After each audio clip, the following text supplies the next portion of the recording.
There are many ways to vary from ideal arm carriage. Fortunately, by focusing on the right technique, we can fix many of the errors. Let's start by looking at good and bad arm carriage. Observe the walker in the middle. Their arm swing maintains a constant angle between the upper arm and the lower arm as the hand traces from the middle of your chest to just behind the hip. In contrast, the walker on the left is swinging their arms too far in front and behind. We know it's too far because their wrist is in front of their ankle. Likewise, the walker on the right isn't swinging their arms through a far enough range of motion, and thus limits their hip rotation and stride length. Walkers also have issues maintaining a constant angle between their upper and lower arm. Observe how the walker on the right's arm angle increases as they swing backward and decreases as they swing forward. This is a waste of energy. Observing walkers from the side gives a very two-dimensional representation. It's important to make sure the arms are not robotic, as demonstrated by the walker on the left, or crossing over too much, as with the walker on the right. Moving directly across the body or bringing the arms forward too straight inhibits forward hip rotation. We can also fine-tune the arm carriage in other ways. Look how the walker on the left holds her arms at an angle away from their torso. This is a waste of energy. Instead, you should look more like the walker on the right. Fortunately, the cures are basically the same for all of these ailments. Focus on below and behind. Bringing your hand back and behind the hip is essential to achieve proper arm motion, as well as to make it easy to reach forward with your hips. If your arms do not reach back far enough, they will not come forward to the proper position. In addition, your hip drive is diminished. To increase the range of motion through which your arms and hands travel, increase the angle between your upper and lower arm. Similarly, to decrease the range of motion through which your arms and hands travel, decrease the angle between your upper and lower arm. Focus on brushing your shorts. When swinging your hands forward and back, you should not swing them far from the side of your torso. If you hold your hands too far out, you waste energy supporting the weight of your arm. To get your hands closer to the proper position, brush your shorts slightly with your hand. Focused on the chest line. Many walkers violate this concept on both sides of the imaginary line across your chest. While there is some variation in the ending height of the forward arm swing, a good goal for the point of the arc is your chest line. If your hands are swinging above the line, then increase the angle that your forearm makes with your upper arm. In contrast, if your arms aren't swinging high enough, then decrease the arm your forearm makes with your upper arm. Focus on a constant angle.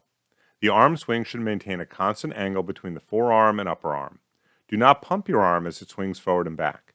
Resist the temptation to close the angle on the upswing and open the angle on the downswing.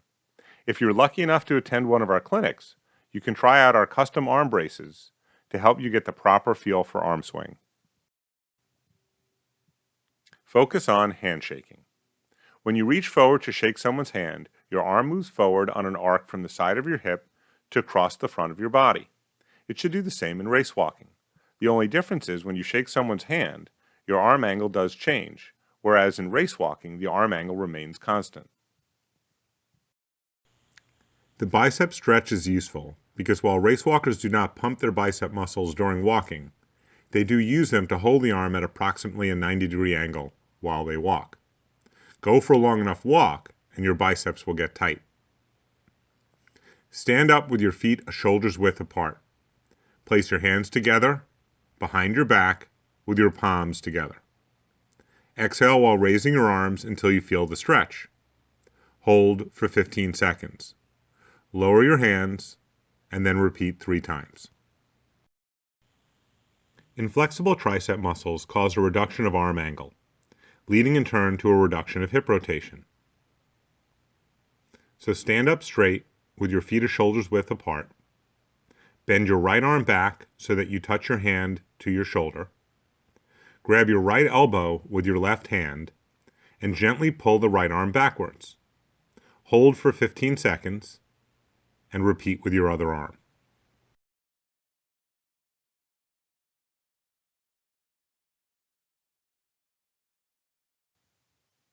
Hand carriage during race walking is quite simple.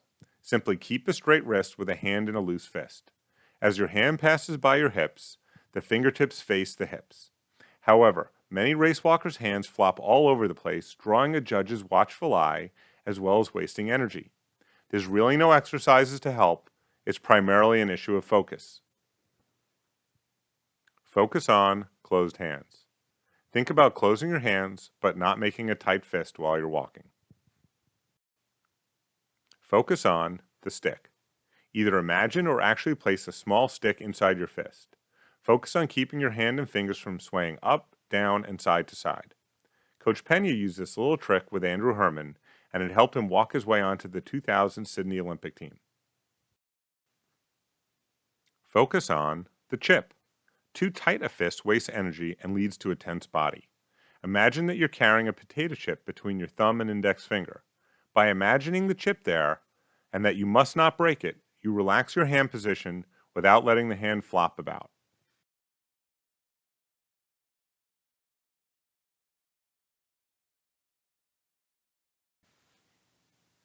The most common problem with racewalkers' shoulders is tightness resulting in high shoulder carriage. This also leads to high arm carriage, and due to your increased center of gravity, amplifies your chance of getting a lifting call. In addition, tight shoulders could lead to cramps, making it difficult for you to maintain proper arm swing. Once your arm stops swinging, your hips are sure to follow. Once you lose your hips, you will be pedestrian walking the rest of the way. Kirk Clausen credits finally learning to relax his shoulders as the key to improving his arm swing, and thus freeing up his hips. This technique improvement was a key factor in Clausen's bronze medal at the 1999 World Championships in Seville, Spain. Focus on a low center of gravity. When your arms swing forward and back, focus on your elbows. Keeping your elbows down lowers your center of gravity and improves your arm swing. When the body is cold, the backwards windmill drill is a great way to get blood pumping to all extremities quickly. In addition, it helps to relax and stretch the upper body, specifically targeting the shoulders. This leads to a more fluid arm motion. Start with one arm at your side and the other pointed straight up to the sky. Swing the arm at your side up and forward at the same time as you swing the pointed arm back and down. Allow both arms to make circles, keeping your arms as close to the side of your head as you swing it back. Walk with a proper lower leg motion of race walking and perform this exercise for 30 meters. The reverse windmill stretch is a great way to warm up the shoulders and increase your range of motion at the same time. Begin by placing one hand on your shoulder, arm relaxed, and elbow towards the ground. Slowly raise the elbow forward so that the arm becomes perpendicular to your body. Continue bringing the arm straight up, keeping your biceps as near to your face as possible. Slowly rotate the arm back with the elbow as close to your body as possible, being aware that it must travel outward at some point. As the elbow passes behind your head, keep your upper arm parallel to your shoulders. Gradually rotate the arm through a complete circle and return to the original position. Slowly repeat the rotation 10 times with each arm. Performing this exercise slower rather than faster is ideal. A good stretch to add to your cooldown is the static shoulder stretch. It helps relax the shoulders after the walk and increase range of motion. Attempt to clasp your hands behind your back, one from above and one from below. If you can reach, hold the position for 20 to 30 seconds. Then reverse arms to stretch the other shoulder. If your hands remain a few inches apart from each other, use a towel or rope to complete the stretch. Walk your hands up the rope, positioning them as close together as possible, then reverse arms. Tight neck muscles lead to higher shoulders and a higher center of gravity, and thus loss of contact. If only one side is tight, your head could tilt to that side. From a seated or standing position, place your palm against the side of your head. Gently push your head to the side so that your ear moves closer to your shoulder. Hold for 10 to 15 seconds. Repeat with the other hand in the opposite direction.